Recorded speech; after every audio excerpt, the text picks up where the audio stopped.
这一位曾火遍全网的党徽大叔，代表了一个世代守护边疆的民族，那就是柯尔克孜族。他们聚集在我国的帕米尔高原之上，守护着祖国的边境安全。党徽大叔的名字叫阿布杜加帕尔蒙德，自1999年至今，已经在木屐乡做了14年的守边员。2021年在新疆，一群游客的车深陷泥潭，就在此时，2位当地大叔上前帮忙，毫不犹豫地站在泥潭中推车，伸手往冰冷的泥水里塞石头，最终车辆脱困。大叔的汉语说得不太好，游客还以为他要索取报酬，大家纷纷要拿钱给大叔。这时大叔才意识到，随后做了一个让大家都震撼的举动，他骄傲地露出他党员徽章，这一刻他的眼神多么的坚定。在这之后，网友给他一个亲切的称呼，叫党徽大叔。后来当记者问大叔有什么愿望，他的愿望居然是能来到北京看升国旗。最终他穿越了4000多公里，来了一趟圆梦之旅，站在天安门广场注视着国旗缓缓升起，大叔的内心激动无比，眼里泛起了泪花。他的家国情怀是多么的纯粹呀！柯尔克孜族是古老的游牧民族，他们善于骑马，戴着毡帽，住着毡房，他们每个毡房都是一个哨所，每一位牧民都是一位哨兵。柯尔克孜族也是全国可以合法猎鹰的民族，他们的驯鹰习俗是国家级非物质文化遗产之一。大家有机会来新疆，可以过来体验一下。他们就生活在新疆克孜勒苏柯尔克孜自治州，简称克州，也是我国日落最晚的地方。据说在东北也有柯尔克孜族。东北老铁，你们知道吗？世界改装看中国，中国改装看新疆。你可以怀疑新疆改装的水平，但不能怀疑新疆改装的品味。看这一辆辆阿达喜战车，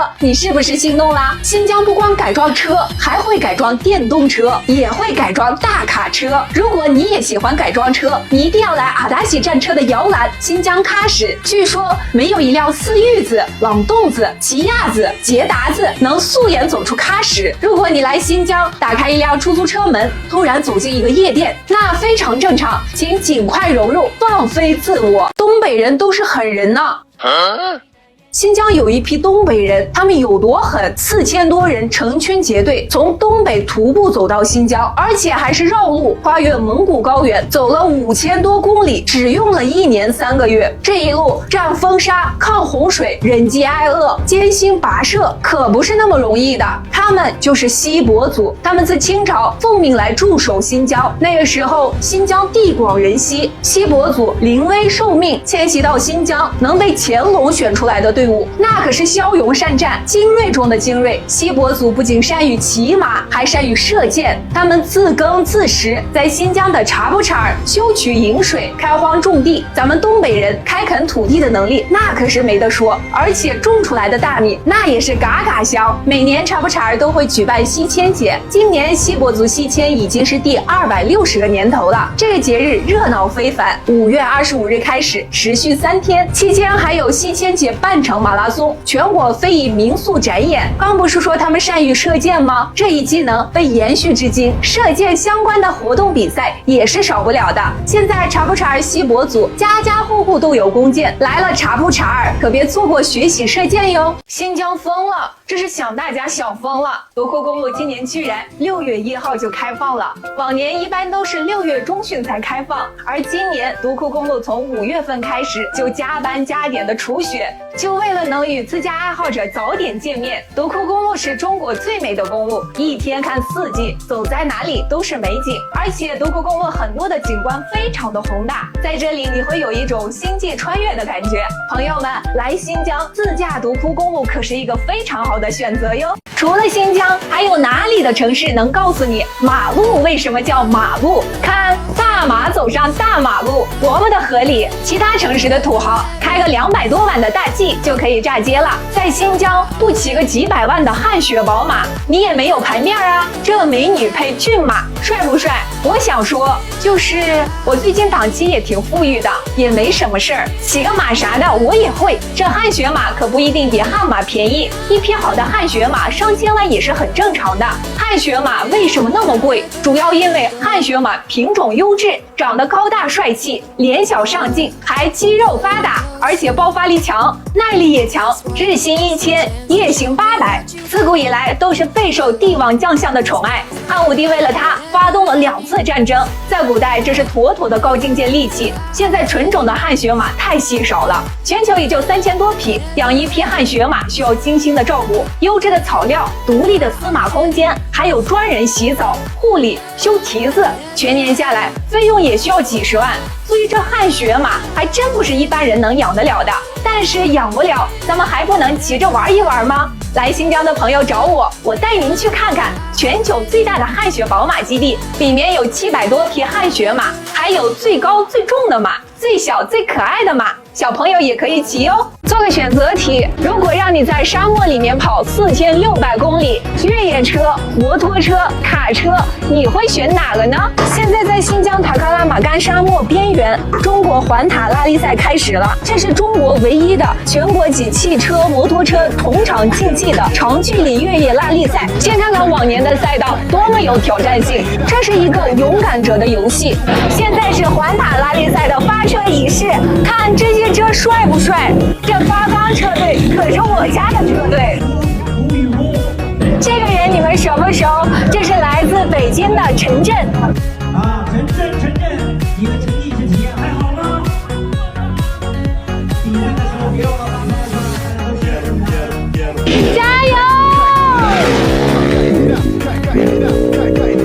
这比赛真是让人看得热血沸腾，这里还有很多女车手，让我们为她们点赞。这是热爱与勇气的结合。我觉得每位赛场上的车手都是成功者。环塔今年的起点是在喀什，终点在阿克苏，全长4600公里，分为10个赛段，每个赛段里程和地形环境都不一样，每个赛段单独记成绩排名，最终相加汇总成总成绩。懂的朋友，你们猜猜今年谁会是冠军呢？喀什会成为第2个深圳吗？目前全国最具有潜力的城市是哪里？喀什肯定是名列前茅。在大家的概念里，提到有发展的城市，大家第一时间会想到北上广深；有潜力的城市，大家会想到杭州、成都、武汉、西安等等。改革开放以来，沿海城市的港口对外贸易频繁，城市发展也会更快。特别是深圳作为特区中的特区，更是承担了非常重要的作用，为国家的发展进行试错、试验、示范。现在全球贸易的80%到90%是通过海运完成的，通过沿海城市走太平洋通向美洲，或者走南海向西通往中东、欧洲、非洲。可纵观几千年的历史，世界上最繁华的贸易通道当属丝绸之路。现在我国的一带一路战略已经是重新打通了这条陆路的交通要道，从理念到行动，从愿景到现实，这条丝绸之路都不断的在改变世界的贸易格局。而喀什正是丝绸之路上的明珠，自古以来都是丝绸之路上的重要节点。从近几年的发展来看，我们盘点几组数据。第一，喀什的进出口贸易总额从21年的37亿增长到了23年的496亿。全国综合保税区排名，喀什从21年的110名晋升到23年的30名。喀什正以飞一样的速度向前奔跑。您说喀什会超过深圳吗？新疆就是不一样，挖的井都与众不同。几千年前，新疆的地下水利工程喀尔井错综交织，地下5000多公里，成为了我国古代3大工程之一。而现在，我国首个突破10000米的深井，也在新疆阿克苏的沙雅开始挖掘了，那就是深地塔克伊井。为什么要挖掘这么深的井呢？世界上第一口10000米深井是前苏联的科拉超深钻孔，深度达到12263米，挖掘花费了20年的时间。通过对地下岩层的挖掘和分析，对研究大陆板块构造有非常大的价值，也可以让我们更深入地了解地壳。我国深井挖掘更主要的原因是要实现对超深大型油气资源的开采。众所周知，新疆拥有很多大性的含有机盆地，很多埋藏地下深层难以开采，超深井钻探的突破就能解决这一难题。但这可不是一件容易的事情，地下深层、超高温、超高压和不确定的岩层结构都会对深井挖掘带来巨大的困难。现在深地塔克一井的挖掘使用的是我国自主研发的特深井钻探设备，作业深度可以达到12000米，而开采10000米深度也仅需要1年的时间。随着10000米深井的开采，我国油气资源的开发利用会进入一个全新的阶段，对我国未来的发展具有重要的意义。他本是名门之后，一位书生，却只带了36人横扫西域50国。他为何投笔从戎，又是如何创下这丰功伟绩？今天让我们了解一下西域小霸王班超的传奇一生。班超的父亲班彪、哥哥班固、妹妹班昭都是著名的史学家。我国的第一部纪传体断代史《汉书》就是其哥哥所著，妹妹补写。而班超虽然胸怀大志，但一直未能施展，30多岁还只做文书抄写工作。后来他有机会随杜固将军出征，才显现了他与众不同的才能。有人就说了，征战西域打的不就是你们那儿吗？这事儿你怎么看呢？古人云，你说的不对。实际上，一直以来与大汉抗争的是匈奴。王莽篡汉之后，西域诸诸国脱离了中央王朝的管辖，被北匈奴控制。匈奴对西域各地敛税重苛，各国的日子苦不堪言。在很长一段历史长河中，西域一些属国是在夹缝中求生存。例如著名的楼兰，文人墨客对其口诛笔伐，将军战士更是不破楼兰终不还。主要是因为楼兰两面三刀，立场不坚定。说回班超，他出使西域的第一站就是来到了鄯善，现在新疆罗布泊西南一带，楼兰就是这里了。在鄯善的这一站让班超一举成名。刚到鄯善时，鄯善王对班超团队嘘寒问暖，礼敬备至。可随着匈奴团队的到来，鄯善王态度大变。班超察觉到其中的含义，当即决定一不做二不休，计划将匈奴团队灭了再说。但双方人数差距较大，班超团队共计36人，而匈奴团队有100多人。这正是体现班超有勇有谋之时。他先是激励团队，接着酒劲儿给大家一人扎了一针鸡血，后是明确分工，出其不意，亲自带队全歼匈奴100多人。第二天，鄯善王一出门看傻了，默默地问一句：“我说我没参加这事儿，匈奴信不？”经此一战，班超升至军司马，继续向西而行。3年时间收复于田和疏勒，又用后半生30年时间陆续收复了西域40余国。这是时隔60年之后，大汉再次恢复对西域的统治，班超因此被封为丁原侯。他实现了汉武帝都没实现的端匈奴之弊、招中国之业的梦想。最近网上有一个大胆假设，假如塔里木盆地变成淡水湖会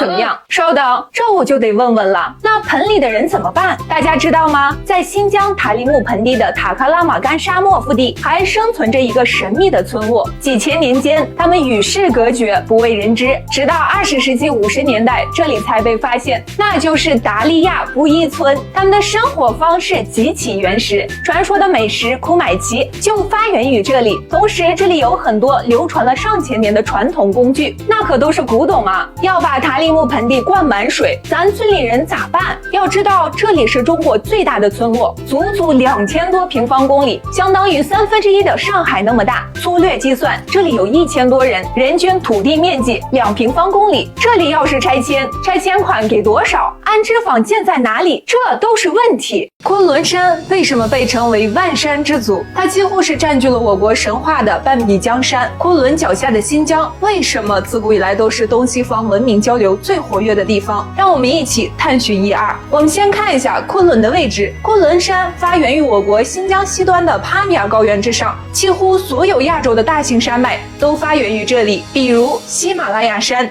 天山、喀喇昆仑山。昆仑山东西绵延2500余公里，是亚洲最长山脉。我国所有的大型山脉几乎都与昆仑山相连接，甚至可以说它们都是昆仑山的余脉，所以它被称为万山之祖是有道理的。《山海经》中记载，昆仑之墟方800里，高万人，登上昆仑即可成仙。上一期我们说了，这个昆仑之墟到底在哪里是没有定论的，而现在的昆仑山是汉武帝命名的。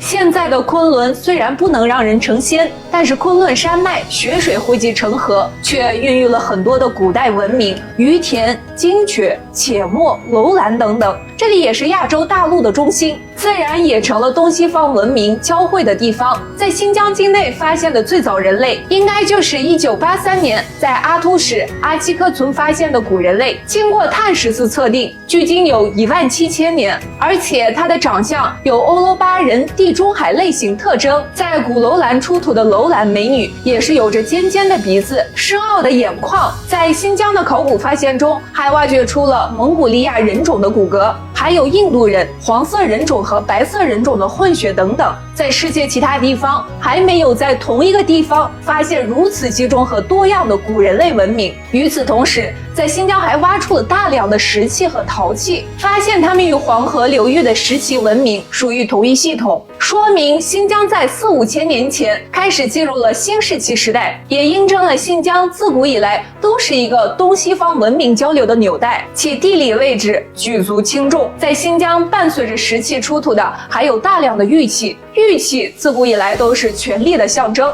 通天的法器，但实际上在古老的石器时代，它具有更实用的功能。到底是什么呢？请看下一集《欲出昆仑》。我的阿勒泰您看了吗？8集电视剧《我的阿勒泰》在央视总台黄金档上映，首播收视率拿下全国第1。这是一部极具治愈能力的电视剧，拍摄地点是新疆阿勒泰地区的哈巴河县，这里一切都是那么的天然，蓝天白云、青山绿水都是他们本来的样子。这部电视剧根据李娟的同名小说《我的阿勒泰》改编，于是主演的巴泰真的像个国王一样高大帅气，一双清澈的眼睛能透出他纯净的心。故事讲述了他与在新疆阿勒泰生活的汉族少女李文秀相识相知的过程。最后的结局大家自己亲自去看吧。看完别忘了做一个新疆旅行的计划，这个地方叫阿勒泰。世界斗转星移，只有他一直不曾改变。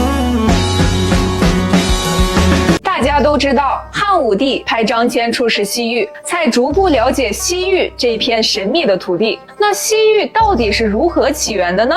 据说和一个神秘的女人有关。今天我们刨根问底的了解一下。故事要从很久很久以前讲起。在母系氏族社会，一位女神主宰着昆仑山，这里也被称为女儿国。在我国历史记载中，西域有2个女儿国。有一种说法，主宰女儿国的人就是神话传说中的西王母。西王母住在昆仑山，最早的形象是人的样子，但有一条豹子一样的长尾巴，长着老虎的牙齿，和我们在电视剧里面看的可不太一样。《山海经》中记载，西王母住在昆仑之丘，但这里的昆仑和现在的新疆昆仑山并不一样，这是传说中的仙山。现在的昆仑山是汉武帝根据了解到的西域传说而命名的，但张骞出使西域并没有见到传说中的西王母。不过西王母的故事却逐步走进了中原地区，她的形象也越来越具体。有人认为西王母是玉皇大帝的妻子，